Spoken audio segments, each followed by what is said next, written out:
Hello friends, आज हम बात करेंगे एबनॉर्मल यूट्राइन ब्लीडिंग एयूबी और इसी के साथ साथ मीनोरेजिया क्या होता है, इसका कॉजेस मतलब कि इसके कारण क्या क्या होते हैं और इसके ट्रीटमेंट मतलब के उपचार के बारे में यहाँ पर हम बात करेंगे।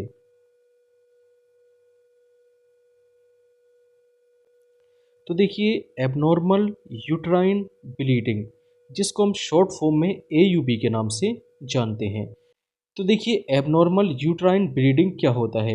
महिलाओं में जो मेंस होता है मतलब कि मेंस्ट्रुएशन साइकिल होती है, अगर उसमें इरेगुलरिटी देखने को मिले या ब्लीडिंग नॉर्मल से ज़्यादा देखने को मिलती है तो इसको हम एबनॉर्मल यूट्राइन ब्लीडिंग के नाम से जानते हैं। इसका दूसरा टर्म होता है मीनोरेजिया। देखिए, मीनो टर्म है मेन से मतलब कि एमसी से, और रेजिया का मतलब होता है ब्लड का बहना।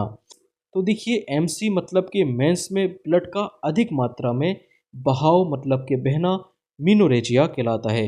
तो मीनोरेजिया एक तरह की एयूबी है।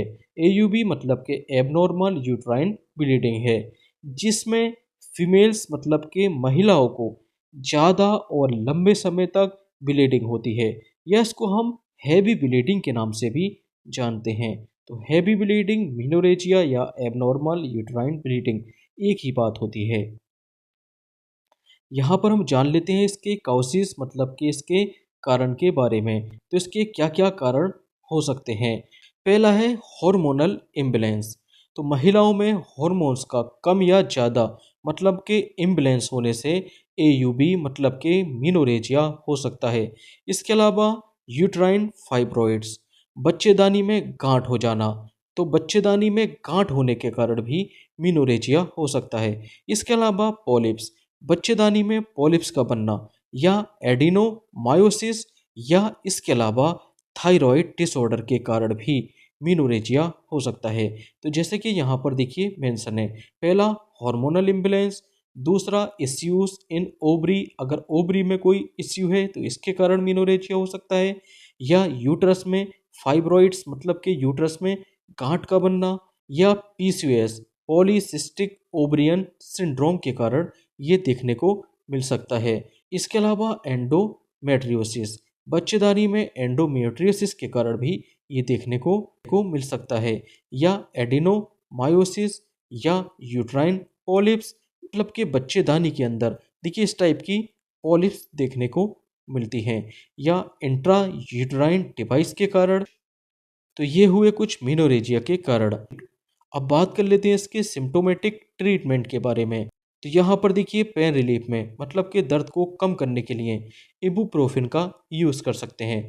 इबुप्रोफिन की 400 मिलीग्राम डोज दिन में 2 बार। इसके अलावा ब्लीडिंग मतलब कि खून को कंट्रोल करने में मतलब कि खून को बहने से रोकने में, क्योंकि देखिए मिनोरेजिया में हैवी ब्लीडिंग होती है। तो हैवी ब्लीडिंग को कम करने के लिए यहाँ पर ब्लीडिंग कंट्रोल मेडिसिन का यूज़ किया जाता है। ब्लीडिंग कंट्रोल मेडिसिन जैसे कि ट्रेनेक्सामिक एसिड, ट्रेनेक्सामिक एसिड की 650 मिलीग्राम डोज दिन में 2 बार या 3 बार तक दे सकते हैं। इसके अलावा इमरजेंसी सिचुएशन में ट्रेनेक्सामिक एसिड इंजेक्शन का भी यूज़ कर सकते हैं। तो यहाँ पर देखिए, अगर इसके इंजेक्शन फॉर्म की बात करें तो इंजेक्शन फॉर्म में इसकी मैक्सिमम डोज जो होती है वो 600 मिलीग्राम पर डोज होती है। और इंजेक्शन फॉर्म इसकी देखिए, इसको स्लो आईवी इन्फ्यूज़न के साथ, इन्फ्यूज़न जैसे कि एनएस के साथ यूज़ किया जाता है। इसके अलावा मिफेनेमिक एसिड, इसका यूज़ भी ब्लीडिंग को रोकने में किया जाता है। मिफेनेमिक एसिड, मिफेनेमिक एसिड की 500 मिलीग्राम डोज, इसको दिन में 2 बार या 3 बार तक दे सकते हैं। तो देखिए, मिनोरेजिया के केस में ज़्यादा ब्लड लॉस होने के कारण महिलाओं में एनीमिया की दिक्कत हो सकती है। तो एनीमिया को प्रिवेंट करने के लिए मतलब कि खून की कमी को पूरा करने के लिए यहाँ पर आयरन सप्लीमेंट का यूज़ किया जाता है। तो आयरन सप्लीमेंट अगर टैबलेट के फॉर्म में दे रहे हैं तो इसकी 50 से लेकर 100 मिलीग्राम डोज दिन में 1 बार दे सकते हैं। इसके अलावा यहाँ पर देखिए, आयरन की सिरप का भी यूज़ कर सकते हैं। तो आयरन सिरप में देखिए 10 ml सिरप, इसकी दिन में 1 बार एज अ ओडी या बीडी तक दे सकते हैं। ओके। इसके अलावा हॉर्मोन्स को रेगुलेट करने के लिए यहाँ प्रोजेस्टेरॉन का यूज़ किया जाता है। प्रोजेस्टेरॉन की 10 से लेकर 20 मिलीग्राम डोज दिन में एक बार तक दी जाती है।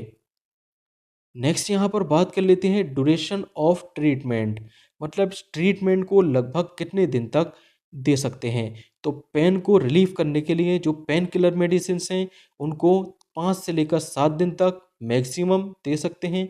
ब्लीडिंग को कंट्रोल करने के लिए मैक्सिमम 5 से लेकर 7 दिनों तक। इसके अलावा एनीमिया एनीमिया प्रिवेंशन के लिए 3 से लेकर 6 महीने, ये इसकी देखिए सभी की सभी मैक्सिमम लिमिट्स हैं। हार्मोनल रेगुलेशन में देखिए 10 से लेकर 14 दिनों तक हार्मोनल रेगुलेशन की टेबलेट जैसे कि प्रोजेस्टेरॉन का यूज़ किया जा सकता है। देखिए इसी तरह की medicine, diseases, ultrasound, chest x-ray और सभी बीमारियों से रिगार्डिंग अगर आपको इन्फॉर्मेशन चाहिए तो आप मेरे 400 पेजेस की बुक भी खरीद सकते हैं। Okay, thank you. इसके लिए आप मेरे व्हाट्सएप नंबर पर मैसेज कर सकते हैं। ओके।